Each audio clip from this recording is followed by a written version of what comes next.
Welcome to the AA Podcast, our little corner of the web where we are not afraid to discuss tough questions like, when did nutrition, health, movement, and stress management become alternative medicine? Where we embrace challenges in all aspects of life to become healthier and stronger versions of ourselves. And where food and movement are the best kinds of medicine, and cooking meals at home is a revolutionary act. Welcome to the AA Podcast with Andrea Crane. And Ashley Olsen. Sweet. We just did that backwards. Well, okay, so along that line, I need to say that I played the intro that we made for my family, and they all said, who was talking? So even though we threw it back and forth in the intro, apparently we have spent too much time together over the last 7 years because apparently our voices have melded into one. So this is Andrea. And this is Ashley. Yeah. So I think we probably should do that periodically. Yeah, Just so maybe so. that, yeah. Yeah, You we know, wouldn't just want so you guys people to get know. confused, but yeah, we're super excited to be here.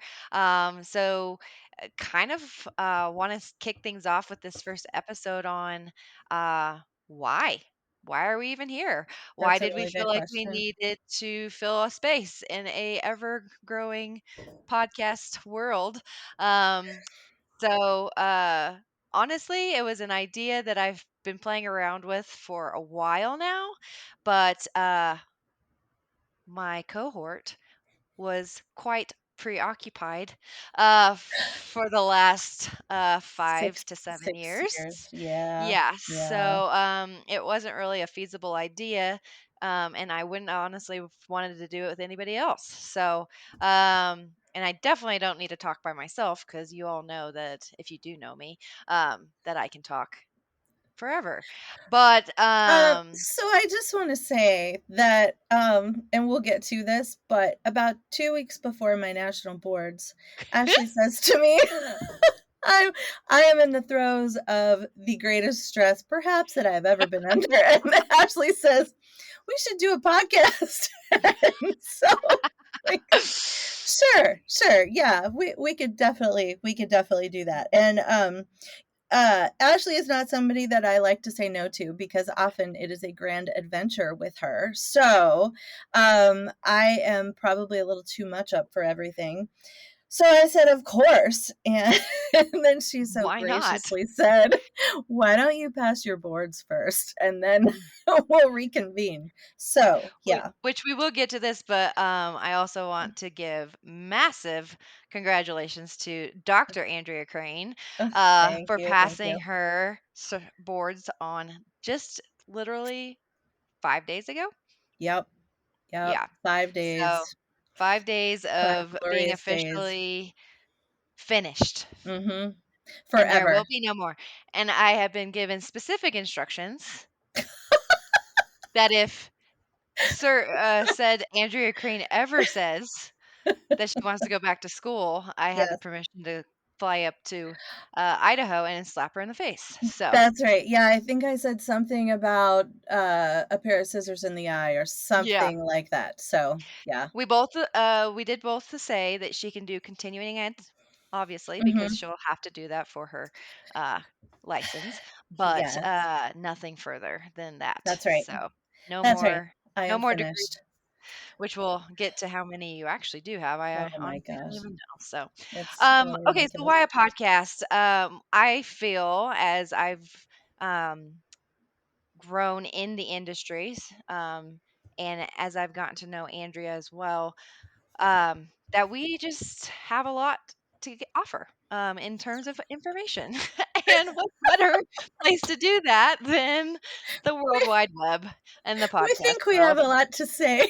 Yeah, and we feel like you guys should listen. So, um, but no, in all seriousness, I feel like we have something unique that we can bring to the table in terms of both of our backgrounds, and even how we have quote unquote evolved over the years with, what we may have been brought up with thinking to where we are now, and just feeling that it could be relatable to our listeners, but maybe even just eye opening to our listeners. And Mhm. honestly, we just want to create a fun, educational environment of specifically women, but if you're a guy listening too, that's totally fine. Um, of information that makes you feel more empowered with your health and wellness, Mhm. and simplify things, because I think there's so much information out there. You can go to PubMed and you can read the journal or the abstracts and the research, and I'm telling you right now, like, some of that is just way over my head. So we want to bring it to you in a more simplified manner, and how you can simply add it to your life. And along those lines, we want to create a community of people, specifically women, that feel empowered with the information and can quickly and easily apply it to their life. Yes, and I think that is critical. I'm kind of a data nerd. I love a good study. And so my role in this is probably to distill the evidence into bite-sized chunks. Um, and like Ashley said, how can you implement the latest and greatest of the information? How can you implement what you heard today and start doing it tomorrow? And so, not only the education piece, but also, um, it's great to be educated, but it doesn't do you any good until it's in practice. And so, we want to help you to challenge yourself. We want to help you to educate yourself. And then we also want to help you be in community with those who are on the same journey. We're all on the same road, and we're either getting healthier or we're getting sicker. There just isn't any standing around. We're on a conveyor belt. So we're constantly moving, if one direction or the other. And so we would like to help you to move forward in your health and fitness journey and feel your best. I love it. So I think we've kind of covered our first couple bullet Mhm. points, would you say? I want We you are to talk about organized, actually. Yeah, I want you to talk about your, um, I was gonna say obsession, um, but I'm gonna say your penchant for challenges. What is it Mm. about challenges that you like? Ashley is a challenge hound. I do like a good challenge. And I never thought I was a competitive person, but I think Andrea Crane may have brought that out in me. But yeah. Canada monster. So I like challenges that aren't so far left field that um, that they push me beyond my comfort zone, but they don't break me. There's Mm, so many challenges out there that are so ridiculous, but I like to break them down into attainable bite-sized pieces. That's something that I work with my clients quite often on. You have this overarching goal, but how do we break it down into pieces or bite-sized pieces that you can actually do? But as far as like challenges and why I like them, honestly, just comes down to getting outside your comfort zone. Growth does not happen in comfort zones, and so even just doing this podcast, I'm super excited about it, but there's always going to be in the back of both of our heads, I think, of mhm, like, oh, are people going to like it, or are they going to think we're just ridiculous and like shut us off, or what kind of feedback are we going to get? And so it's a challenge for both of us to step outside of our comfort zone, talk about things that we talk about all the time, but we're in our comfort zone when we're talking to each other. um, mhm. and so having you guys as our listeners listen in on those conversations is a challenge in and of itself. But um, kind of going back to just being growing. We can't, if we're not growing, we're just stagnant, and we're not meant to be that way. So I think as Right. the human race, we should always be challenged in some regard. Yeah. Okay. Yeah, What and about we will you? talk. Well, we'll talk about challenges. I think we have an episode coming up where we talk about challenges, and Yes. Ashley's already done. If any of you've ever heard of 75 Hard, Ashley has already done it. I'm in the throes of it right now with 12 days left. So 11, yeah, right? we'll. Huh? Oh gosh, 11. Yeah. Yeah. Yeah, okay. I should know like days, hours, minutes, but I don't. Yeah, it's that is an awesome one, and I think a challenge like that really speaks to what we are trying to do in incorporating challenges into this podcast and into the communities that hopefully we can help to put together, because I have long been interested in the science and the study of habit formation. Mhm. And so to me, challenges are good. And it's not just health and fitness. It's mental health. It is professional growth. It's, challenges could involve anything. Mhm. And they've got to be long enough where you can actually take a habit away from the experience. And it doesn't have to be huge. A lot of these things aren't life changing, but they can tweak your life just enough so that with each one you grow a little. Mhm. And so anyway, that makes it attainable, and that makes it important to me. Yeah, and it also proves to yourself what you actually are capable of. Right, right. So, And there's accountability in it. yeah. There's So, guardrails. Hmm. look for that episode because coming very soon Oh, to the that's Double right. A Yeah. podcast will be some fun challenges that you guys can join us on. We will be doing them Yeah. right along with you, and we're excited about that. So, um, yeah. So, Andrea, how did we meet? Oh my gosh.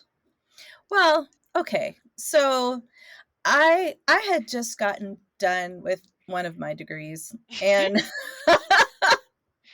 I decided, midway through my life that I wanted to be a nutritionist, which we'll get to here in a minute. But I had finished that education, and I was looking for a place to practice out of, and my neighbor went to a massage therapist. It's very convoluted, but my neighbor went to a massage therapist at this location in Colorado where both Ashley and I lived. And she said, "Oh, I think they're looking for someone to rent a room space." And I thought, "Oh, how perfect." So I went down and talked to the owners of the business. This is really cool gym space where they have some office space as well, and asked if they could use a nutritionist to take up some of their space rental. And anyway, they said yes, and I got to know one of the owners really well. She's a darling, darling friend, and she is the one who forced her way into my introvert life. Every time I was there, I would shut the door because I am an introvert. I love people, but I am an introvert. And so I would shut the door, and then she would come banging on my door. And not only so, she would like throw the door open and say, "Let's go work out." So she invited me to Ashley's boot camp. And Ashley's boot camp was very scary to me in a lot of ways because, well, it's called boot camp. So, what's not scary about that? I had not worked out in a very long time, like a very, very long time in an organized fashion. And so, we started doing her weekly boot camp. I would literally sit out in the parking lot with my hands wrapped around the steering wheel, white knuckled, like, am I going to go in there? Am I going to go in there? I'm not going to go in there. And I would just sit in the car. And finally, invariably, some girl from the boot camp would pull up next to me, and I would have to get out of the car because I would be seen. So I went in, and finally, finally, Ashley was just like, listen, you need to stop paying class by class. You need to just pay me for the month and you need to show up. And so I thought, okay, yeah, that's fair. I could make a commitment here. So I committed to the class.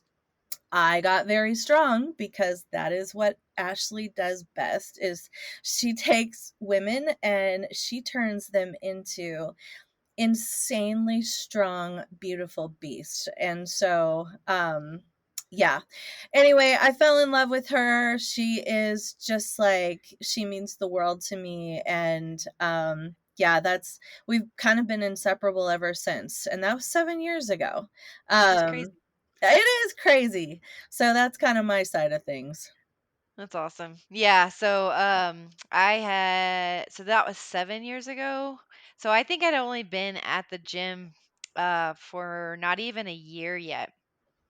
Must have been Mhm. the spring after I started. So one, I was pretty new to living back in Colorado, and then very new to the gym, so still getting my bearings around like people and things. And um one of the gym owners, she's an extrovert, like she is a go get it, and Which we takes gotta no call her. excuses.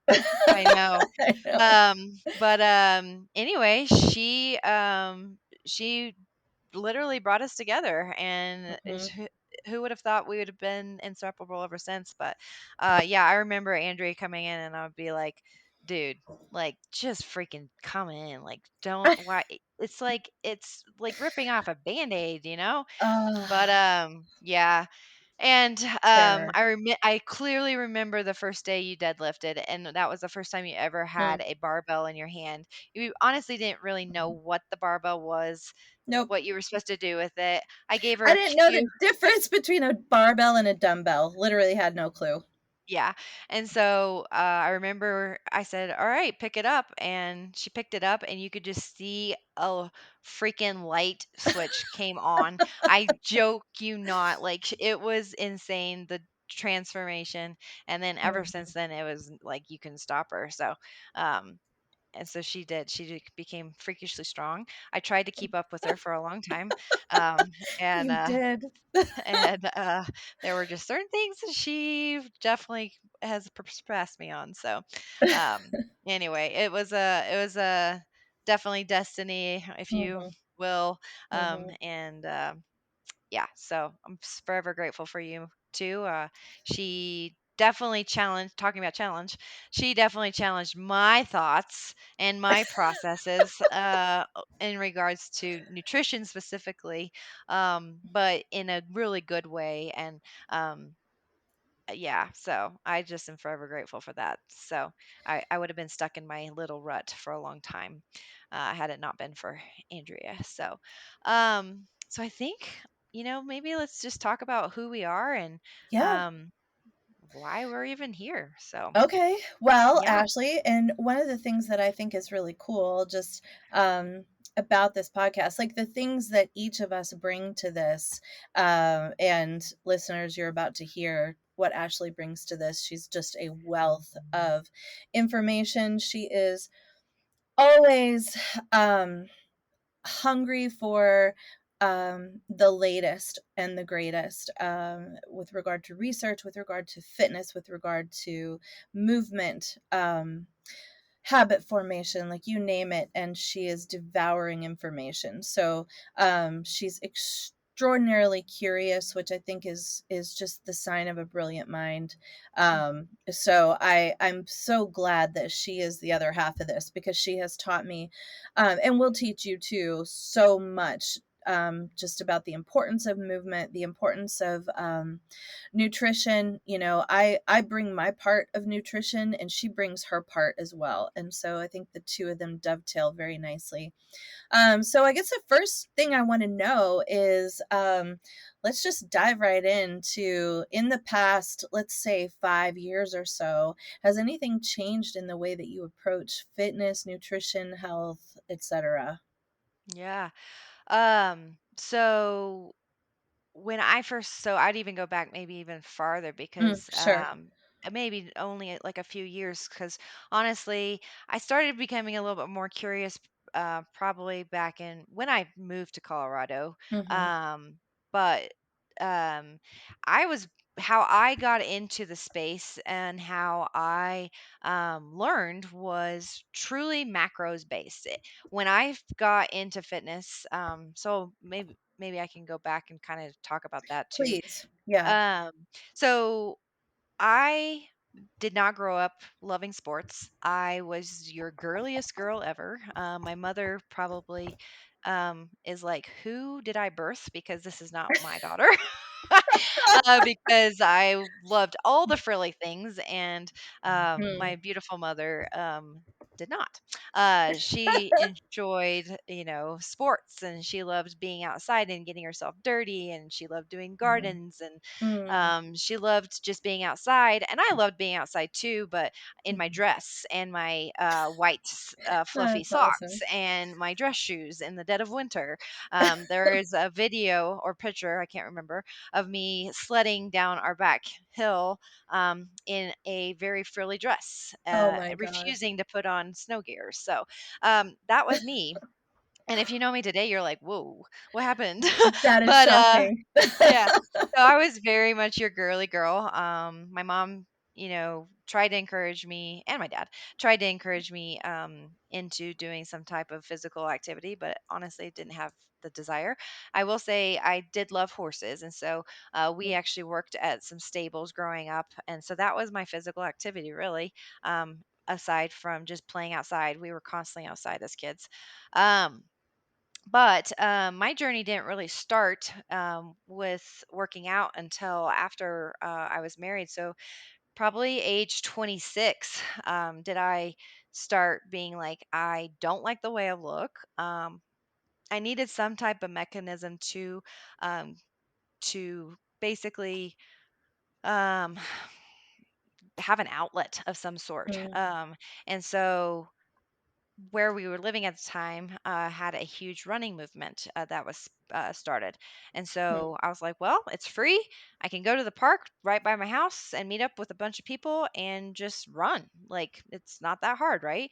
And so that's what I started doing. I met some amazing people in that community, but it did not negate the fact that I just hated running. Um, it was like, people do this for fun, like, I don't understand, And but I nothing kept is doing. chasing them. No! And so I did not understand. I also, incurred quite a few injuries, tight Mm. ITs, and this is all things that now that I know Mm. are very much fixable, and you can definitely prevent a lot of these injuries, but at the time, I was super ignorant. I just thought if you ran, it should feel good. Like, there shouldn't be Mm. any type of injuries.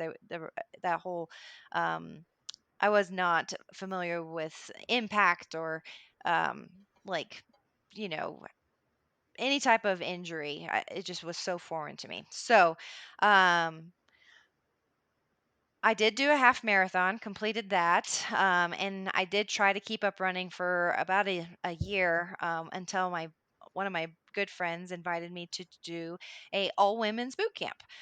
Mm. And this particular friend, we always joked that if we ever saw her in a gym, we'd all have a heart attack because she was the last person that we thought would ever work out. And so I was like, well, if she's doing it, I've got to check this out. And so I did, and I I remember I will say I have a worse memory as far as details go. So I can't necessarily say I remember the first time I picked up a weight, but the first time that I really noticed a difference between running and weightlifting Mm. was life changing. I used to go and try to run 7, 8, 9 miles and then come to boot camp for an hour, and I was just dead. And I was like, well, I like boot camp more, but I'm supposed to be running. And so I had this conflicting notion Mm. in my head that, well, running will help me lose weight. And weightlifting, is fun. I didn't know at that time that, the benefits of the weight training was going to be so monumental in my life. Well, and there's also this idea that women have, I think, that, you lift heavy and you're gonna look like a man. You don't Right. want to Mhm. build up all of those big Popeye muscles, and you don't wanna look like a man, and so that's why I think running, these really willowy, kind of wispy people that run, with the body type to run, Right. yeah. Yeah, absolutely. And so I slowly transitioned. Actually signed up, I think, actually officially signed up to do another half, and I never ended up doing it because I loved weightlifting so much more. So Mm. that journey started in about 2012, 2013, and ever since then, I would do the boot camp, but then I also started doing a small group with some ladies. And to Andrea's point earlier, I just love to learn. And I was just so curious. And so I just started like a fire hydrant, like drinking from a fire hydrant, just trying to get as much information as I could. And I just loved it.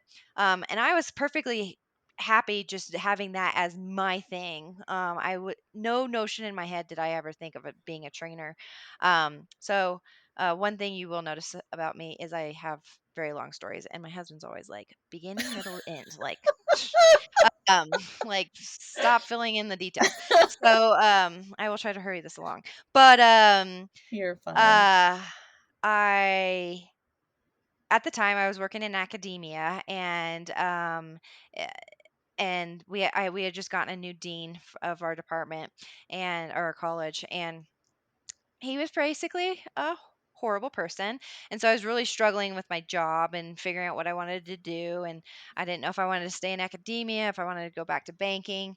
And so there was this conflicting um, idea in my head. And so the trainer that I was with at the time, she was like, "Have you ever considered training?" And I was like, "Oh, absolutely not. Like, I'm not smart enough for that."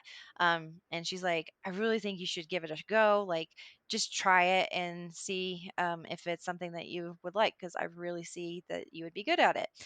And so I mulled around for a couple months, and finally I was like, you know what? I hate my job so much. Um, let's just see if I pass. And so I joke that it's the first textbook I actually ever read. Um, and I just Mm. loved it. And I took my exam, and um, it was just a fire that was lit inside of Mm. me.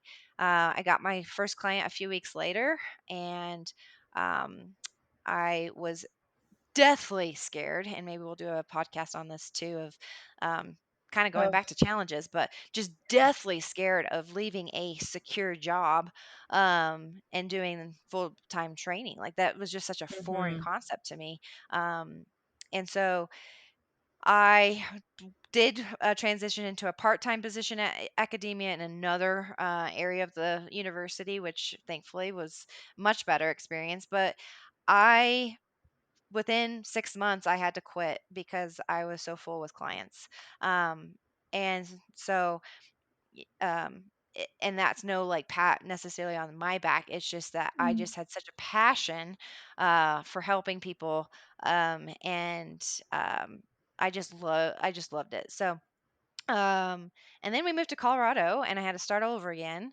And so I ended up Yeah, taking a part time. literally all over again. No clients, no contacts, nothing.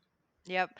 And so I found the gym there in Broomfield. And I actually interviewed a gym prior to that, and it was a horrible experience. And I was like, oh gosh, is this my like this is what this is going to be like? But thankfully, I met this other gym, and just by a general Google search, which is awesome. And I've been there going on 8 years. So. Mm. Uh, yeah, 8 years. Mhm. So, they've been super good to me, and my clients are freaking amazing. And yeah, it's just been a fun journey. But going back to your question about has my approach changed? I mean, when I first started lifting, um, it was just kind of like the kind of what we joke about, like pick it up, put it back down. Like, not necessarily like I could pick up anything as far as weight goes, but I just didn't understand the movement patterns. I didn't understand that mind muscle connection.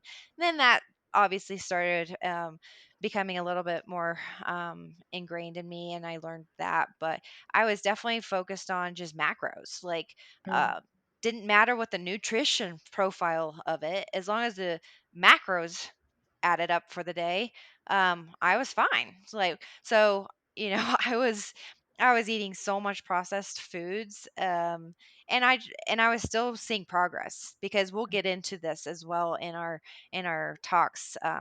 But you can definitely still see progress with having fast food and a candy bar and whatever a day. You can still see the progress.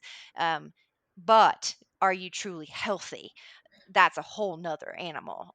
Yeah, and you're talking, and when she's mentioning macros, Oh yeah. it's the protein, fat, and carbs, Yep. um, which is the basic foundation of every single food that there is. It's either Right. protein, fat, or carbs. All the calories come from those, Yeah. and that's probably routine information, but just to make sure everyone understands that, Yes, thank you. you can eat trash, Mhm. and it can fit into your protein, fat, and carb Yep. allocation for the day. Yep.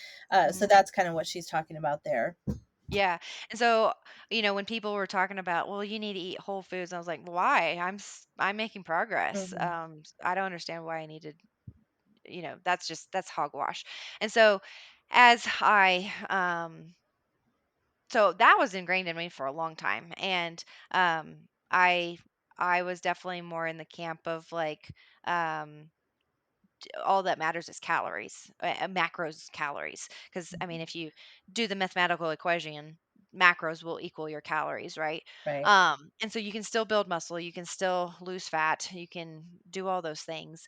But honestly, I give credit to completely to Andrea in the realm of like just educating me on like, okay, well, that's great. Like, I'm so glad that you have that foundation, but what does your overall health look like? Like, what's your energy level? What is your sleep like? What are your vitamins? What's your electrolytes? How are your bowel movements? That we talk a lot about poop. Mm. And it's Yes. like, okay, like these are things I didn't ever consider before. And Mhm. so I would say that has been my biggest thing with the nutrition side. And as far as movement goes, um, man, like, I don't even know what was, it's just kind of like an evolving thing of like, okay, that was back in the day, but now we're getting way more studies specifically on like the lengthening motion of a movement, and what muscles are actually being engaged there. Um, if you're having an injury, okay, instead of treating just the area, maybe we should look at the movement patterns as a whole Mm. to see, okay, you know what, you have a fallen arch in your foot. That is throwing off your whole entire body mechanics. Okay, so how do we strengthen the feet? If your knees are hurting, is it truly the knees? Maybe it's your hips are so tight, or maybe your back is just always Mm. hurting, and it's not actually your back that's the problem. It's your hips, lack of glute strength, and overall core strength. So Mhm. it's been fun to kind of see the puzzles come together as a whole, and just how it all correlates. So Mhm. that is my long introduction. Yeah, that's no, that's awesome, and I just want to make sure I know that you find it difficult to talk about yourself. I know you, and I just want to make sure that people understand. Personal training is it's an industry that has I'll say a relatively low barrier to entry. There you 100%. can there are lots of people purporting to be personal trainers. It's not hard to find one or 50. Um, and but most of them are not successful. And by successful, I mean making a living at this. And what you've done with your business, it's clearly not just a business to you. You maintain really, really strong relationships with your clients. Um, yeah, what you've done is not easy. It's uh I would say probably she's within the top 1% of the personal training community, maybe the top half percent, with just how successful she's been. And so your methods speak, and your success is the result of that. Extraordinary trainer focused on movement and injury prevention. And as well, she's able to speak to a wealth of topics. When people come to her with, as sick as everyone is these days, people don't just come to Ashley with, a 30-year-old with no problems, no prescription medication, no disease states, no nothing. We all have our own health baggage that we drag around these days, and she's able to accommodate, from the very young to the very old. She trains them all. She focuses on women primarily, and she's really changed a lot of lives, and her success speaks to that. So yeah, kudos to you, friend. You are extraordinary at what you do. Mm, well, thank you very much. Yes, of course. Well, Andrea, Um, talk okay. tell us about you because I find so we're very good at giving each other compliments, to be honest. Well, I But know I the will say mutual that admiration. Andrea's story is quite remarkable, and if you truly listen to her, one, she'll be super humble about her beginnings, but what she did to get where she's at today is truly remarkable, and I hope that that comes across in what you're about to share. Yeah, or it's just really foolish. I'm not sure. I'm honestly not sure. I told my husband at the end of this last program, I was like, I can't quite say if it was worth it yet. So, yeah, that remains to be seen. I kind of think that it was, but we'll see. So, I guess I started off a million years ago. Not really knowing, oh my gosh, there was not much of a plan for my life at all, in between my ears. Um, so yeah, I guess the basics of this is I started out in the hard sciences. Um, I love, like, my degree, my undergrad degree is molecular biology. I had a minor in biochem, so I really like the hard sciences. That's kind of my jam. Um, and for a long time, it seemed like that degree was just kind of like, oh my gosh, what am I going to do with this? Like, what a waste. But it didn't turn out to be, ironically so. But yeah, I taught for a long time. I worked in pharmacy for a long time. I was a big believer in my early work years. I taught pharmacology for like 16 years, and I was a huge believer in the science of pharma and drugs and better living through chemistry. Like, I was bought in. Absolutely 100% bought in. Um that was the way forward. And then I had my own health crisis, and there were various personal things that were always swelling, especially when I was a young adult. That I had at one point thought about medical school. I had thought about a lot of different career things that I might pursue, and then I got married to, like, the absolute man of my dreams. And we've been married a really long time now.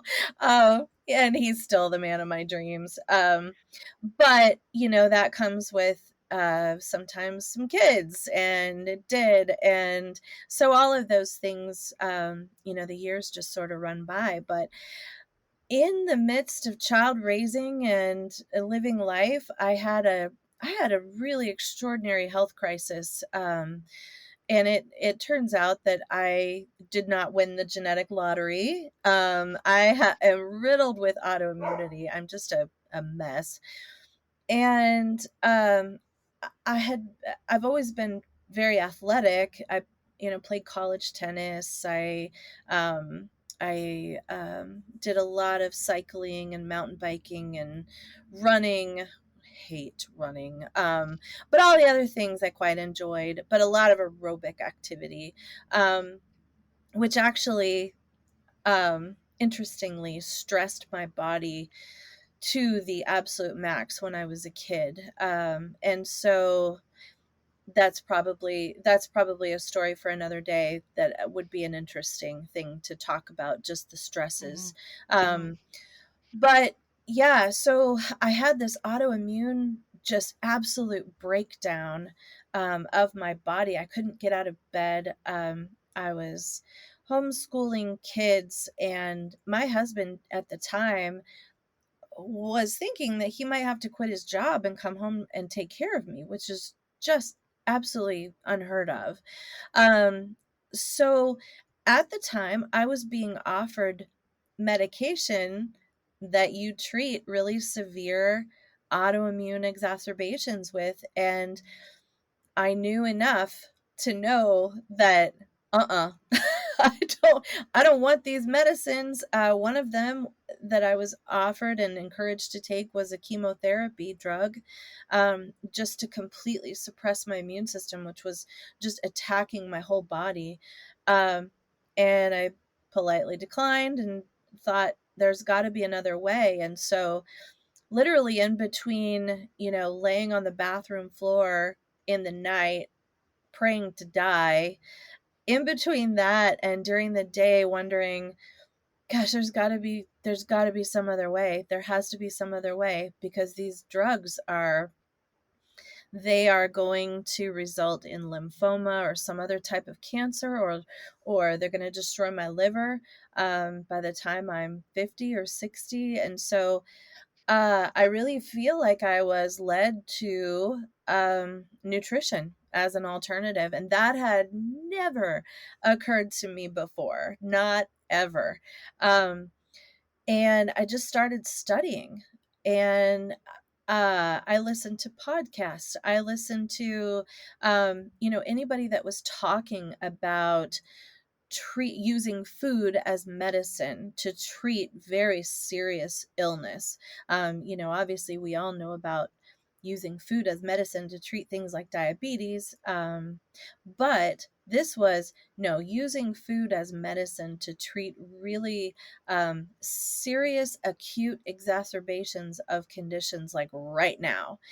And so I started to dive down that nutrition rabbit hole. I found a master's program, and my my super indulgent husband was like, "Yes, do it, do it." And so I completed a master's in human nutrition and functional medicine, and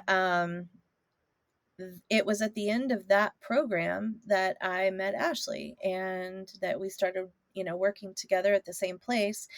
And yeah, I was on fire, and I thought, I'm going to heal the world with food. I'm going to heal the world this way. And honestly, to this day, I control all of my autoimmunity. I'm not in the best shape I've been in my life, because nursing has taken my health, but I'm getting it back. However, I still am able to completely manage all of my autoimmunity with diet, lifestyle, exercise. And so that has been the continued legacy. However, then I found out that, people were not as zealous to make nutrition changes as I was hoping that they would be. And it just became very apparent to me that there's a lot of really sick people out there. And I had I had swung so far to the other direction that I was completely, no, no, we don't need any medication. We don't need this stuff. We can do it with food. We can do it with exercise. We can do it with stress management. and yes, that is an extremely idealistic place to be, but it didn't allow me to meet the need of Mm, people that were put in my path to help. mm, And so what I found is that people were on just this panoply of medication, and legally at the time, because I had no clinical degree, I could not get people off of medication. I could not talk about their medication, even though I had this background in pharmacy. I wasn't legally allowed to even mention it. I wasn't legally allowed to diagnose anything. I wasn't legally allowed to use the word treatment. So there are very strict restrictions around surrounding nutritionists and what they are and are not able to do and can and cannot speak to. And so it just was it was too tight a career path. And so in order to help people fully, I really needed to go back and get a clinical degree. And so I remember one day, I think Ashley and I were walking. I think we were walking outside of the gym, going on one of our long walks. And I think I said to you, uh, "Hey, what do you think about me going to nursing school?" Just yeah, I don't remember exactly how that happened, but that's kind of ringing a bell with me. Um, and of course, she was super super supportive. My husband and family were extremely supportive, and yeah, so I got into a nursing program. Um, and finished that, and then worked as an ER nurse for several years while doing I went straight into a nurse practitioner program. and And let's just also stop and say, wasn't this a fast track nursing program? oh my gosh, yeah, it was a year and a half. Somebody like, I have never seen a naked human outside of my family. Oh my I gosh. remember when you got your CNS and you're like, "I'm sorry, what?" Well, okay, so yes, I started at the very, very bottom of the nursing totem pole. So I actually went because you could get it was a really competitive nursing program, and I I went and I got a CNA certificate to A be CNA, yeah. a nurse's assistant because you could get an admissions point for doing that. And so, yeah, I mean, talk about like, yeah, going from wiping butts at a senior center, it was, whoo, it was terrifying to me. It was absolutely terrifying to me. Honestly, I had never touched another human being like that outside of just my kids. Yeah. So, yeah, and the ER cauterized any other sensitiveness that that I had. Um, yeah, it has been an extraordinary ride, and I'm glad that the academic part is over. But now, I just graduated with a DNP, that's a doctorate of nursing practice, and passed my boards, and so my specialty is family medicine. And yeah, so that is where I landed. And so have things changed? Yeah. Yes, things have really changed, because I am better able to meet people where they are. I have the power of the pen, as it were. I can write prescriptions for people that need them. I can help people to wean off medication. I can help people to slowly make the changes that they need to. Mhm. I can address all of their medical concerns. And so, yeah, it's that's how I have changed. Absolutely. And now that you've gone through, 5 years of, if you will, Western Mhm. medicine, Yes. after going through Yes. your own health journey, Right. what would you say, if anything, has been enlightening in the sense of not only maybe looking hindsight into your journey, health journey, and, helping manage your own autoimmune stuff? How what, if anything, has the education that you just received enhanced or shown some different maybe approaches or Mm. modalities for you?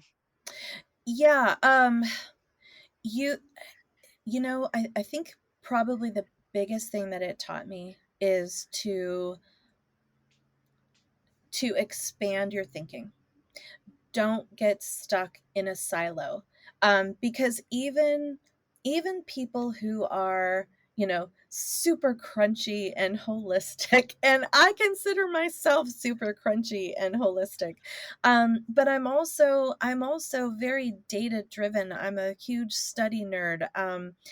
And so I have definitely expanded my mind to understand that, we need Western medicine. We need prescriptions. We need antibiotics. We need antidepressants. We need all of these things that Western medicine has to offer. We need them. They are tools in the kit.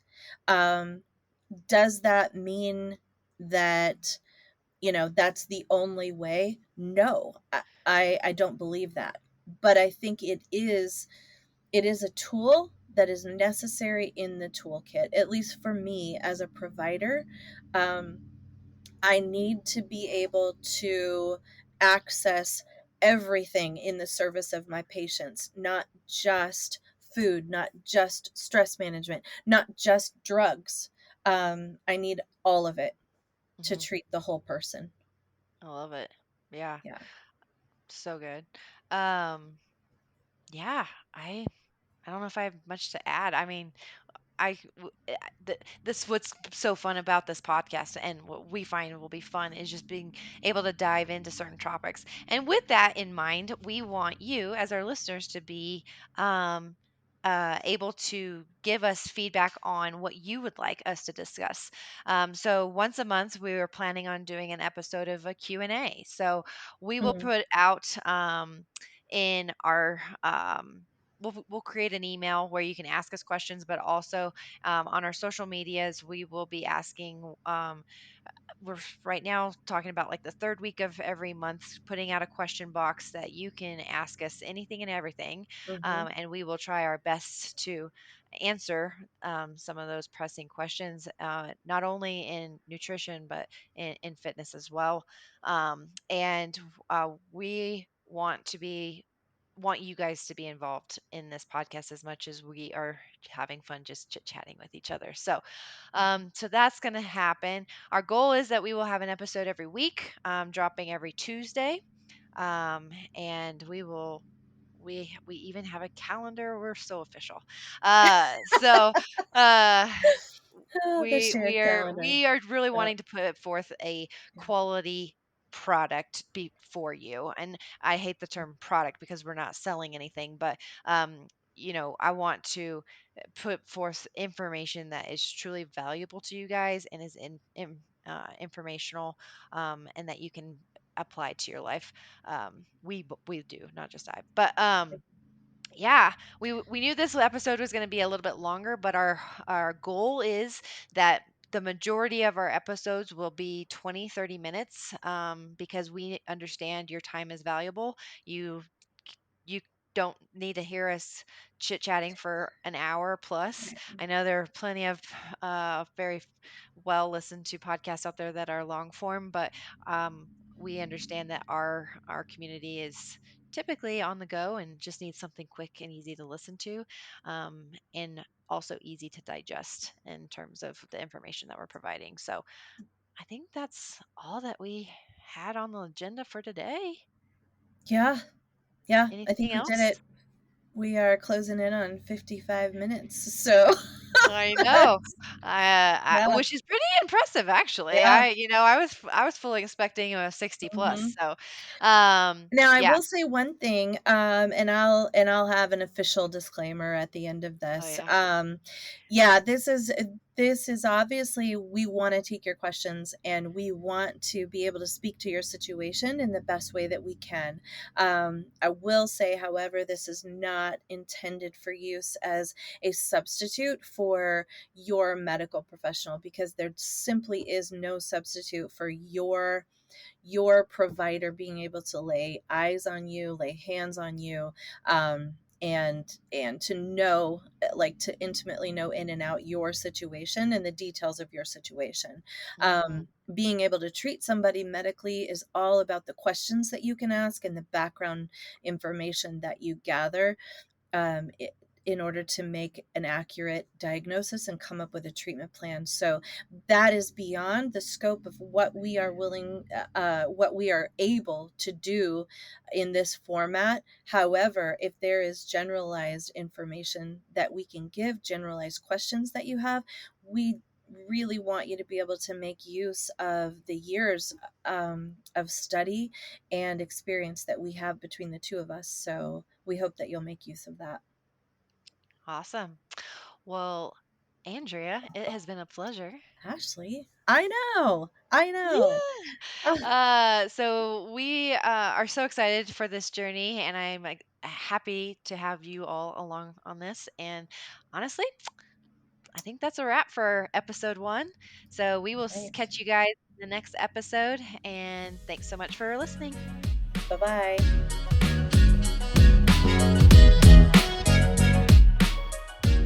The content provided in the AA podcast is intended for informational and educational purposes only. The podcast is not a substitute for professional medical advice, diagnosis, or treatment. Always seek the advice of your physician or other qualified health provider with any questions you may have regarding a medical condition. The information and opinions expressed in this podcast are solely those of the individuals involved and do not constitute medical advice.